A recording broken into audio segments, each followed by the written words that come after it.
Good morning. It is a beautiful, cool, foggy morning. We had some rain roll through to help cool the heat down. And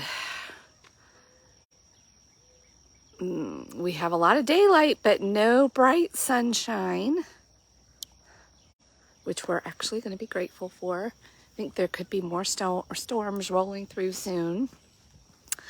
All right, we're getting near the end of the Old Testament. This morning was Zephaniah. I'll have to be honest. As I'm reading these smaller minor prophets, I'm having trouble focusing. I think I'm too excited to just get to the New Testament and be done. And it's, I'm having to spend some extra time and effort focusing myself on what these minor prophets have to say, because some of it does seem a little bit repetitive. It's the same message. You people are wayward and you've got to be crushed or done away with. We've got to kind of do a reset. And then there's always the message of hope and redemption on the way as well. But they really do each have something unique and good to say when you can get focused, or when I can get focused. And today the word alignment came to mind because as humans, and there's lots of different ways to talk about this. We've talked about mixed messages before, integrity. Like in chapter 1, think about verse 5 or 6. He's like, you claim to do this and believe in me, but then you're over here on your rooftops worshiping the moon and the stars and Molech and just doing all the things. So you're not in alignment with me or with what you, even yourself, with what you say. And that is why, and they tell throughout the whole Bible, we're reminded again and again, worship and staying in alignment with God is like a daily, maybe all day, constant effort, because we live in a world with lots of other people and lots of other ideas, and we can get easily distracted. Not that we can't look and respect other ideas and go, yeah, okay, but when you get caught up in it to the point that you're out of alignment with your own values and what you say you believe, and then your actions, and you're over here doing the other thing. That's very confusing to the self, to God, of course, he keeps telling us, and to other people. It's hard to be honest when you're not aligned and when you're scattered. And this is a hard one for me personally, because I'm a 9 on the Enneagram.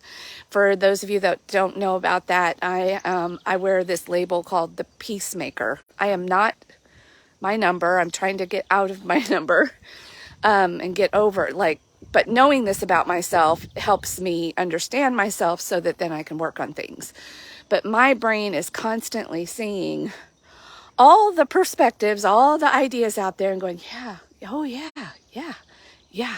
And then internally what happens to me, in order to see every point of view and all the ideas and all the perspectives, I can easily suppress my own.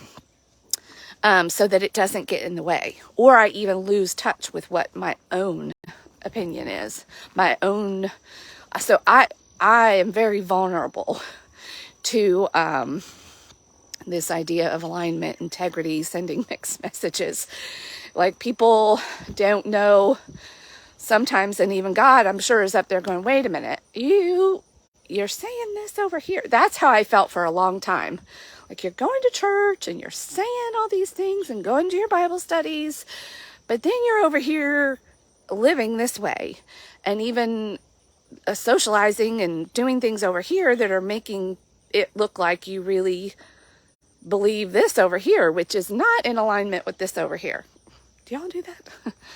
I mean, I think that is, obvious through the Bible that this is a common human struggle. And then he comes in and says, those that have remained in alignment with me, humble, submitted, living differently, staying only in alignment with me and not doing all these other things, those folks, they're going to be okay. They're going to be saved. You other people out here that are saying one thing, especially the people that are representing him. He's talking to the priests in that particular verse. That's a big, this is not easy stuff, y'all. God gave us free will, smart, intelligent brains. He put us in physical skin and bodies to run around in what seems like our own little world. And then it still expects us to always stay in the knowledge that there's a bigger picture going on and a higher power. All the things. For me, that is God in the Bible. For you, that may be something different. You may be in a different place on your journey, in your spiritual journey. But as long as you're thinking about these things, you got skin in the game. In my mind, that's not a bad thing. But you've eventually got to sort of come to a determination of what you do believe and then get in alignment with it. Otherwise, it feels violent inside. I think that's why we keep getting these messages and images of violence and war, because it feels like turmoil and being at war with yourself.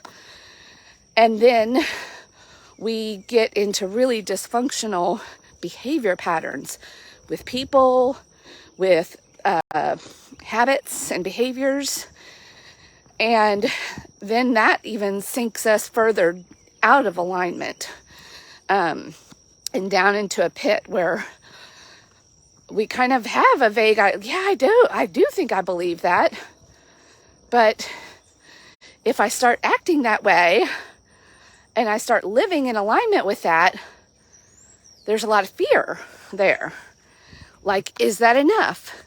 Can I really trust this? Like, you start putting doubts in your own mind, and you're looking around, and also because we're pack animals, we're wondering if we're going to be kicked out of our various clubs that we're a part of.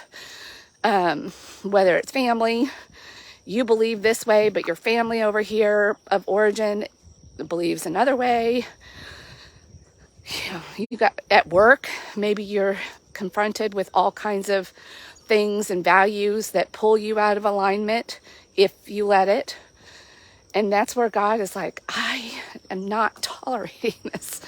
I am not, you're going to pay for this. Because there's these natural principles and laws that he put into place. And we're the ones that actually make it hard on ourselves. Like, it's actually not that hard to be in alignment. Actually, that's not true. It can be hard in the beginning. If you've been out of alignment and you're trying to get in alignment, it can be hard. It's simple, but it's hard. And that's when you're trying to do it on your own strength, in your own strength. But when you're going to God, again, I think the Spirit speaks its own language, and Spirit is talking to Spirit, something starts just happening. When you're spending time in the Word is becoming flesh.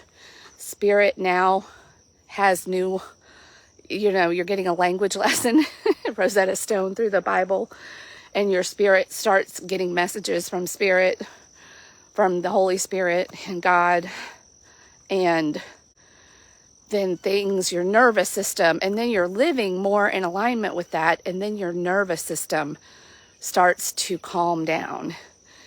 And you start being able to live more aligned and even speaking more aligned.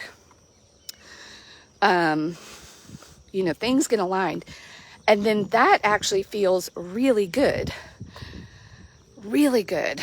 And then that starts creating confidence and giving you the boost of courage and strength to stay in alignment, even when you might be getting resistance out in your earthly or human life.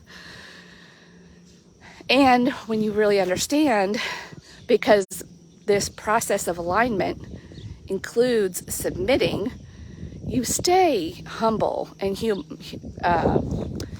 using yesterday we talked about strategic thinking, and employing humility as a strategic way of thinking and doing starts to come more naturally. You understand the true nature of it, and you start to become emboldened and encouraged by it. You start putting all your eggs in the basket, and you're confident in that basket. And not that we can't, still be. The reality is that we're in the world, and we're not putting ourselves in a bubble to never be exposed to anything and live from a fearful place, but we actually live from a truly mindful, spiritual place, because we're living in alignment. We're spending time in this grounding place and refilling our cup on a regular daily basis, so that we can then go out in the world and hear the various perspectives. And we've got a filter now that it's going through, and we have discernment, and we have, all the things. We're not as easily able to fall prey or victim to false gods, right? That's the whole message. Like, stop, creating things by your own strength and then worshiping them, whether it's your career, money, actual idols that you may have in your house, your things, your belongings, your children, your husband. And there is a difference. Not that those things aren't important to you, but they're put in the right place. And you're able to live in alignment and integrity and know how sacred you are, because you're created by God for a purpose, and you protect that sacredness by being humble. It's all very paradoxical. And that is the journey of the human, to see it all. And when you start living from that place, then it actually starts making sense. Like, oh, okay, I get it. My humility and humbleness and understanding my order in things amplifies my existence, gives me greater understanding and alignment, power, strength, and all of that. Yeah. So are you in alignment with your values and ideals? Are you over here claiming one thing, sending mixed messages, and doing another thing? Because that's a really tumultuous, internally kind of violent way to live, which creates a lot of feelings like that we put labels on, like anxiety, overwhelm, stress. And God is like, I'm here, I'm waiting, just come to me. I will help you with this. And he really does.